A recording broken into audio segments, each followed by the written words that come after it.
सभी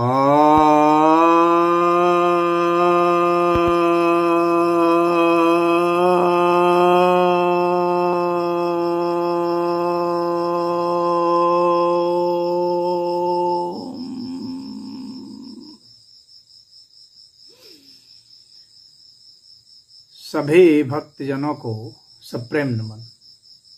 भक्तों, आज मैं आपके समक्ष प्रश्नोपनिषद के तीसरे प्रश्न के 10वें मंत्र की व्याख्या करने जा रहा हूं।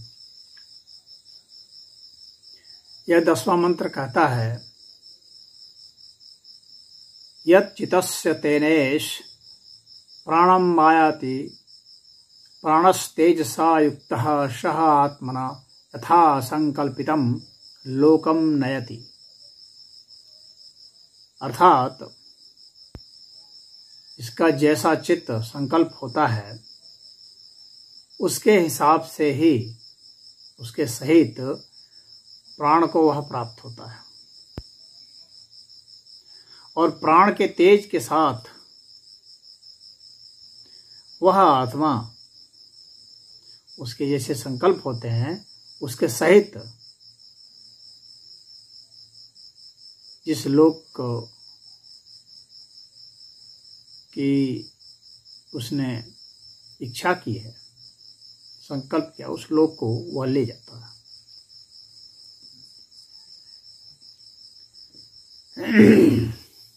तो यहाँ पर आप देखेंगे कि पुनर्जन्म का यहाँ पर विधान दिया गया है कि किस तरह से व्यक्ति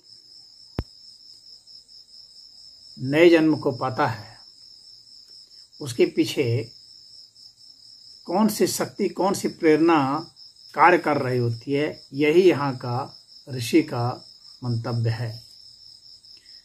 पिप्पलाद ऋषि बतला रहे हैं। तो पिप्पलाद ऋषि को जब कौशल्य ऋषि ने पूछा था कि प्राण के विषय में बताएं, तो पिप्पलाद ऋषि ने बताया कि प्राण शक्ति का क्या उपयोग होता है, किस किस चीज में। तो यहाँ पर वे बतला रहे हैं कि पुनर्जन्म में इसका क्या उपयोग है।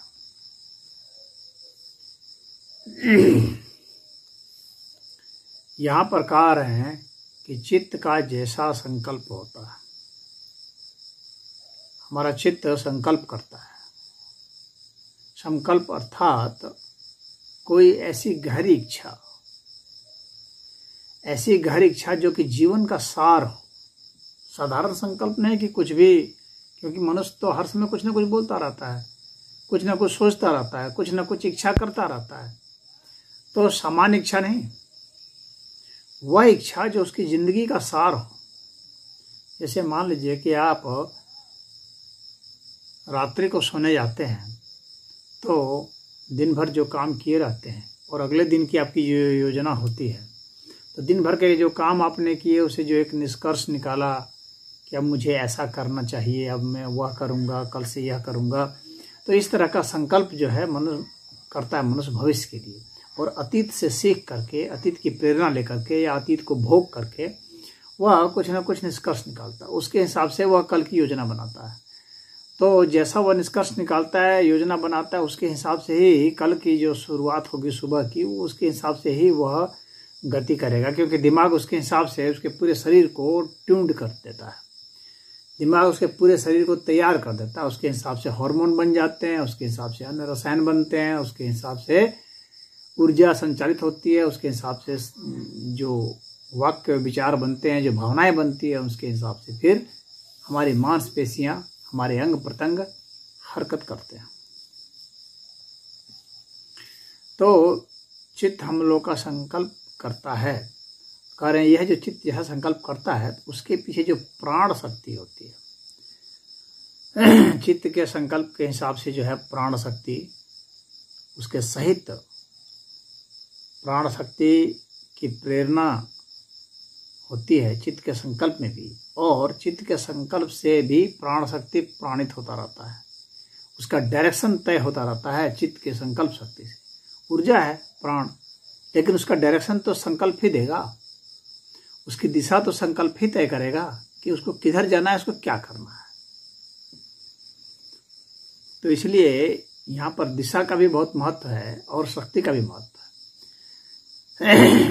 तो प्राण ने तो शक्ति दे दिया और संकल्प ने उसको दिशा दे दी, क्या इच्छा करना है, उसके लिए कौन कौन सी तैयारी करनी होगी, क्या क्या चाहिए होगा मटेरियल। अब उसकी तलाश में वह जो जैविक ऊर्जा है वह लगेगी। ये संकल्प शक्ति, चित्त और प्राण, ये तीनों मिल गए। अब यहाँ पर कहा जा रहा है कि तथा प्राणस्तेजसा प्राणम मायाति, प्राणस्तेजसा युक्तः, तो प्राण जो है वह तेज के साथ युक्त होता है। तो यहाँ प्राण की उस स्थिति की यहाँ पर चर्चा हो रही है जिसमें कि उदान वृत्ति आ गई है, क्योंकि उदान वृत्ति उसको लेके जाएगा। तो यहाँ जो तेज है, तेज तो एक तरह से ऊर्जा का बहुत सूक्ष्म स्वरूप हुआ, और जो उदान वृत्ति उसकी है उसमें ही वह तेज है, वह फोर्स है। प्राण जो है वह तो बहुत हद तक बायोलॉजिकल है, जैविक है, लेकिन तेज जो है वह उसका सूक्ष्म स्वरूप है, ऑरा है, या किसी जिसे निर्जीव तत्व में भी हो सकता है। हालांकि प्राण भी निर्जीव तत्व में होते हैं, मैं यह नहीं कह रहा हूँ, प्राण भी जो है निर्जीव तत्व में भी प्राण होते हैं, लेकिन बायोलॉजिकल जो चीज़ें हैं, जैविक चीज़ें हैं, उसमें वो ज़्यादा प्रकट हैं वाइटल एनर्जी के रूप में।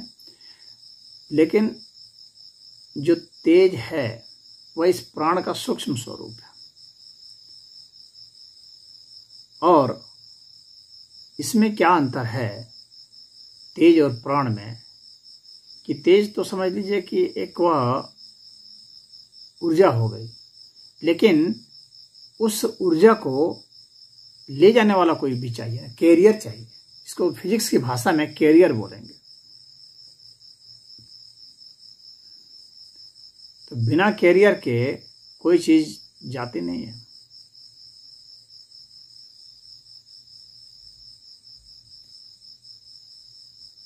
तो यहां पर तेज जो है वो एक तरह से कैरियर का काम कर रहा है।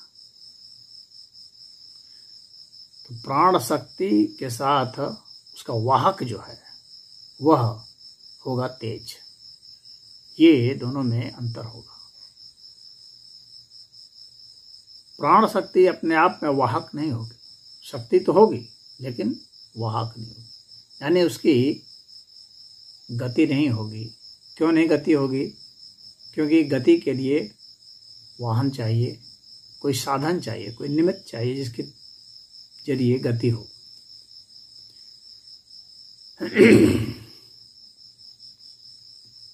और फिजिक्स में भी कैरियर का विधान है। और देखिए कितने हमारे ऋषि मुनियों ने भौतिक विज्ञान, जो आध्यात्मिक विज्ञान पाया उससे वो भौतिक विज्ञान किस तरह से पुष्ट कर रहे हैं। तो कहते हैं कि वह जो है उस तेज के साथ युक्त होकर के, चित्त प्राण तेज युक्त हो गए, किसके साथ? आत्मा के साथ, सह आत्मा, उस आत्मा के साथ। यानी यहाँ मूल तत्व तो आत्मा है, लेकिन यहाँ पर जो आत्मा है जिसको कि आना है जाना है, यह आत्मा दिव्य आत्मा नहीं है। इस चीज को आप सदैव ध्यान रखिए। मैं बहुत जगह प्रवचन में बोलता रहता हूँ, अन्यथा लोग कंफ्यूज कर जाते हैं। खाली आत्मा आत्मा सुन करके सब लोग कंफ्यूज कर जाते हैं कि आत्मा को आना जाना भी है। फिर तो वो प्रकृति की चीज़ हो जाएगी। फिर तो वह जो है भगवान कृष्ण ने जो गीता में कहा है और अन्य जगह उपनिषदों में भी जो आया है कि आत्मा शाश्वत तत्व है, सनातन तत्व है, अयम आत्मा सनातन की जो बात है, तो वो फिर गलत हो जाएगी। तो इसलिए यहाँ पर जो आत्मा है, आत्मा विशेषण के अर्थ में लीजिए और उसका अलग अलग स्तर पर उसकी अभिव्यक्तियाँ हैं। तो यहाँ पर जो आत्मा है या सूक्ष्म आत्मा है, जिसको एक स्थान से दूसरे स्थान को गमन करना है, तो वह संकल्पित होकर के, चित्त ने संकल्पित कर दिया है, प्राण वो शक्ति है, तेज उसका जो वाहन है, वाहक है, उसको ले जा रहा है। तो आत्मा के सब, आत्मा इनके कोर में है और कहाँ ले जा रहा है? लोकम नयति, लोगों को ले जा रहा है। कैसे लोगों को ले जा रहा है? लोग कैसे तय होंगे? क्या कोई बैठ करके कोई आदमी भेजेगा कि अरे जाओ उधर जाओ, उसको उस लोक ले जाओ, इसको इस लोक ले जाओ? यह एक पुराणों में कल्पना की गई है कि फलाना जो है वो बैठे हुए हैं, वो वहाँ ले जाने के लिए कह रहे हैं, वो वहाँ करने के लिए। ऐसा नहीं है सिस्टम। यहाँ तो पूरा एक समझ लीजिए जैसे फिजिक्स का लॉ ऑपरेट करता है, उस तरह से यहाँ ऑपरेशन होता है। लोक मतलब कि आयाम, वैसे आयाम में उसको ले जाया जाएगा। कौन ले जाएगा? उस आयाम का वह नियम ही है। और जिस तरीके से जिस संकल्प के साथ व्यक्ति होता है, वो संकल्प अपने आप में ही वह क्षमता रखता है, वह दिशा भी रखता है, वह फोर्स भी रखता है कि उसका वहीं अट्रैक्शन होगा और वो वहीं ही जाएगा, अन्य जगह वह नहीं जा सकता है, क्योंकि उसका आकर्षण वहीं है। तो उसको वहीं जाना ही जाना है। और ऐसा नहीं कि कोई भेजेगा उसको, वो तो ऑटोमेटिक व्यवस्था है उसके साथ कि वह इस तरह की स्थितियां होंगी तो उसके हिसाब से उसका उस आयाम में ही उसका प्रवेश होगा, उस जगह ही उसका प्रवेश होगा। तो इस तरह से उस लोक को वो प्रस्थान करता है। भगवान कृष्ण ने गीता में भी कहा है, यम यम वापि स्मरण भावम त्यजत्यन्ते कलेवरम तम तम मैवेति कौन्ते सदा तद भाव भावितः। यानी जिस भाव से लोग मुझे प्राण के त्याग के समय याद करते हैं, भगवान को भला कौन याद करता है? तो भगवान के जिस स्वरूप को याद करता है। यहाँ पर भगवान का यह मतलब है। अधिकतर लोग तो भगवान को याद नहीं करते, इक्के दुक्के कोई भक्त है वो याद कर लिया। तो यहाँ पर भगवान का कहना है कि जिस भाव से मुझे याद किया जाता है, यानी भगवान को, हर लोग तो भगवान का है। अगर आपने याद किया कि मुझे बनना है पक्षी, तो वो भी भगवान का ही स्वरूप है।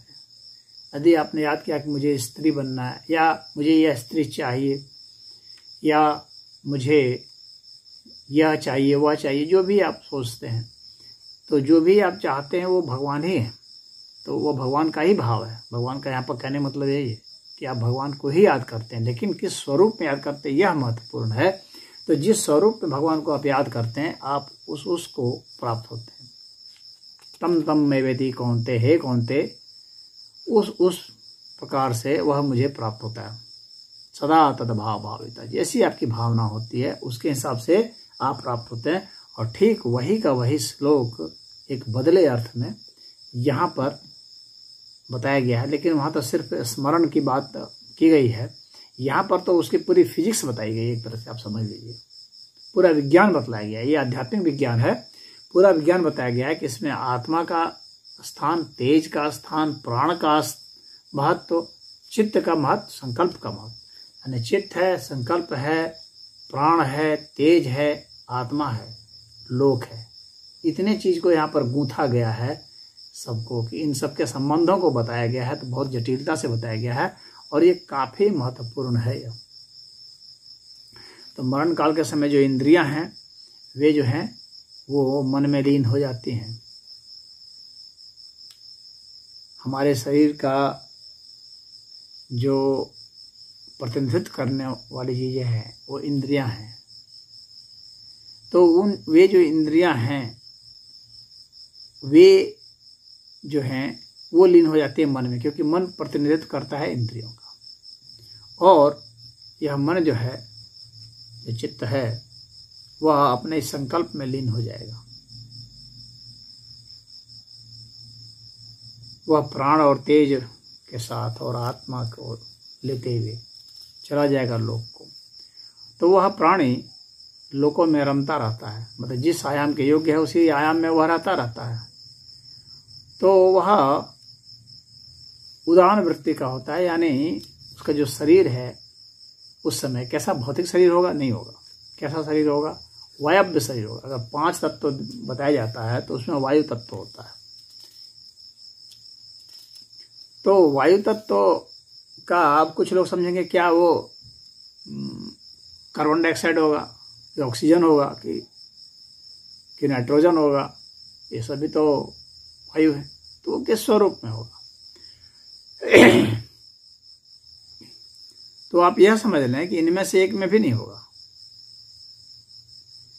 क्योंकि वहां जो वायव्य की बात की गई है, वायु का मतलब तो हवा होता है, बात सही है, लेकिन वहां पर वह प्राण के अर्थ में है।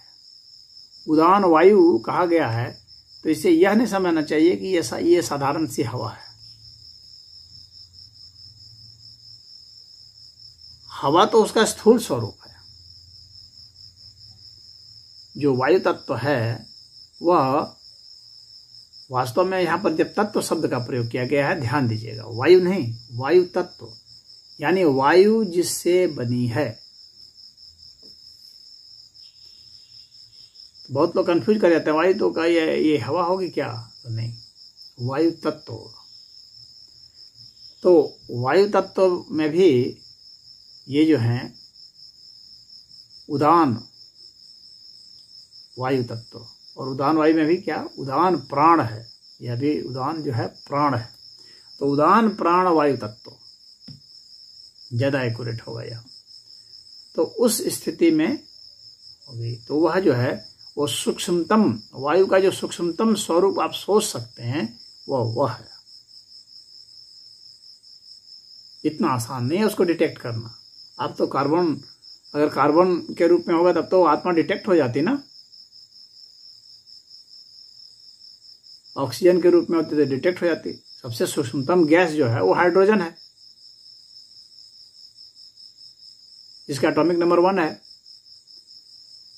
तो फिर तो हाइड्रोजन को तो डिटेक्ट कर लेते हैं।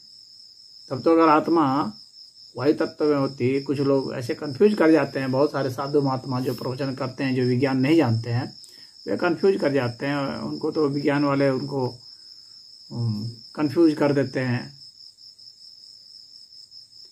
कर क्या देते हैं? वो खुद ही होते भाई, उनको जब ज्ञान नहीं है तो हो ही जाते हैं। तो अगर वो सूक्ष्म वायु है, वो वायु तत्व है, वह वायु नहीं, वायु तत्व है वह। तो जो जितने वायु हैं ये सब सारे जो है हाइड्रोजन से बने हैं। इनका मूल जो है हाइड्रोजन है, वायु ही नहीं, बल्कि जितने भी एलिमेंट बने हैं सब हाइड्रोजन से बने हैं। चाहे हीलियम हो, वो भी हाइड्रोजन से बना है। पहले हाइड्रोजन बना था, लेकिन हाइड्रोजन किससे बना था आपको यह सोचना पड़ेगा। तो इनके सूक्ष्म स्वरूप में जाना पड़ेगा, जहां से वह बना था। इसके कारण ही यह डिटेक्ट नहीं होता है, क्योंकि यह तत्व है। जब शुरुआत में इसकी उत्पत्ति हुई थी, यह वायु नहीं बल्कि वायु तत्व है। ये ध्यान रखने की बात है। इसके कारण ही सूक्ष्म आत्मा भी डिटेक्ट नहीं होती है। तो अब यह जो जीव है अपने पुण्य कर्म और पाप कर्म जो है वे सब इसमें कोडेड फॉर्म में रहते हैं। सूचनाएं इसमें रहती है कोडेड फॉर्म में। तो वे जो हैं कोडेड फॉर्म में रहते हैं, और वहां से फिर जो माने इच्छा इतनी बलवती होती है, कहने मतलब है ये साधारण इच्छा नहीं है, पूरे जीवन का सारांश है, पूरे जीवन की सार इच्छा है। उसके हिसाब से उसका शरीर, उसका मन, चित्त सब बना है। उसके हिसाब से ही, उसके अनुसार से ही वह व्यक्ति जो मरण काल में जो वह सोचता है, अब उसके अनुसार ही वह अगला जन्म पाएगा। क्योंकि उसका चित्त, उसकी संकल्प शक्ति वही चीज धारण करेगी, उसी के योग्य उसने अपने शरीर को बनाया है, मन को बनाया है, तो उसके हिसाब से ही वह ग्रहण करेगा। और वैसे ही गर्भ में उसका प्रवेश होगा, जहां पर कि वैसे ही कामनाओं के लिए श्रेष्ठ भूमि विद्यमान है, तो वहीं पर जाकर के वह ग्रहण करता है और वहीं से फिर उसकी यात्रा आगे बढ़ती है। तो इस लोक से उस लोक में फिर वह